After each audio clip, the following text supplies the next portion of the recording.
After many years of waiting, the new ACR and ACR completion manual is ready for release. The changes are being made not only to keep up with the profession, but to match the ALS and BLS PCS updates occurring this year. The first notable changes are definitions. The definition of a patient is being standardized across all of our standards. A patient refers to an individual for whom a request for ambulance service was made and who a paramedic has made contact with for the purpose of assessment, patient care, and/or transport, regardless of whether or not an assessment is conducted, patient care is provided, or the patient is transported by ambulance. Electronic ACRs have been recognized. EACRs refers to a means of collection and retention of patient care documentation using an electronic format and includes all information that is included on the paper ACR. The EACR is considered equivalent to a paper ACR.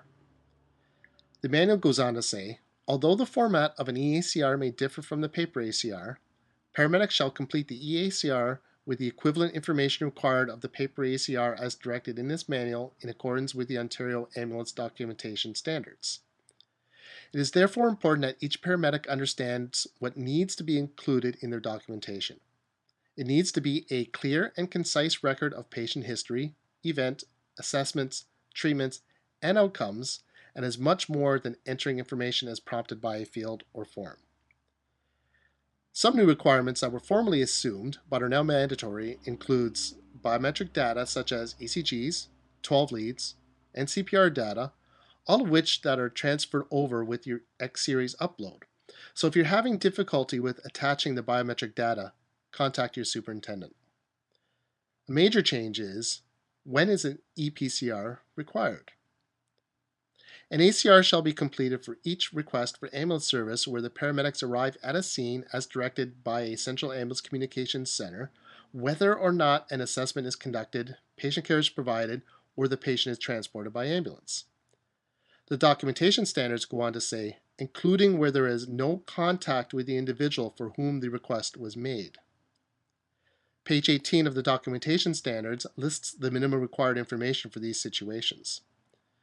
To assist you, the closed call rules used by the Zoli PCR tablet platform will not allow a PCR to be closed without completing those sections. But as always, compliance to standards should not be left to technology, as that responsibility ultimately belongs to the paramedic. Some general rules that have been clarified or changed in the new standard are, where a CTAS 1 or 2 patient or a patient on whom a controlled act has been performed is transported to a receiving facility, the paramedic shall make every reasonable effort to provide the completed ambulance call report prior to leaving the receiving facility, unless the paramedic can demonstrate that it was not possible to do so. Otherwise, the ACR shall be completed as soon as possible and no later than the end of the scheduled shift or work assignment during which the call occurred. If information applicable to a section or field cannot be obtained, document CNO, could not obtain, in a section or field. An explanation as to why this information is not available should be documented in the remarks section of the ACR. If an error and/or omission is identified after submission of the completed EACR to the receiving facility, the paramedic will not revise the original EACR to make the edits. Instead, the paramedic will document the corrections and/or omissions in a clearly identified addendum. Although when working in Zol's RescueNet ePCR tablet, you won't notice the formatting changes in the printed ACR, much has changed. When reviewing the PDF printable version, you'll notice that the administrative section has been moved to the bottom of page 2. There are multiple new documentation options added to the paper ACR, some of which were already part of our ePCR and some that were not. For example, there is a section to document positive for Fry, whom provided relevant past history, extra information in the treatment to arrival box, cardiac arrest information box, and arrest witnessed by section. There are other multiple changes, such as the removal of special codes and the addition of special transport codes. There are subtle changes, such as at basis code is now 00, priority 6 is now transport of deceased patient, and priority 73 is now patient deceased. The words dead and expired have been removed. The final patient status has been narrowed down to 3 options to improved, no change, or deteriorated. The most changes are in the intervention codes. There are many changes, some deletions, and some additions. The format in ePCR tablet will be intervention and then the code versus what is occurring now, code in any intervention.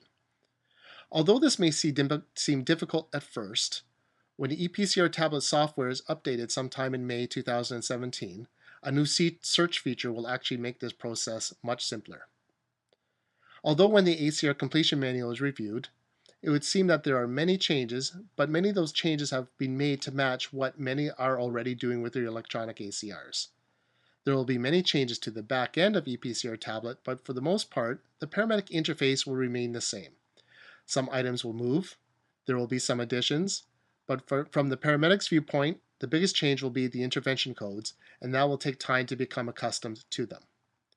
This presentation only reviewed some of the changes.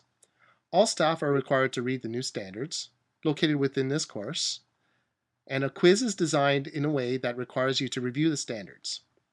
It is recommended that you have a copy of the standards open to aid you while completing the associated quiz.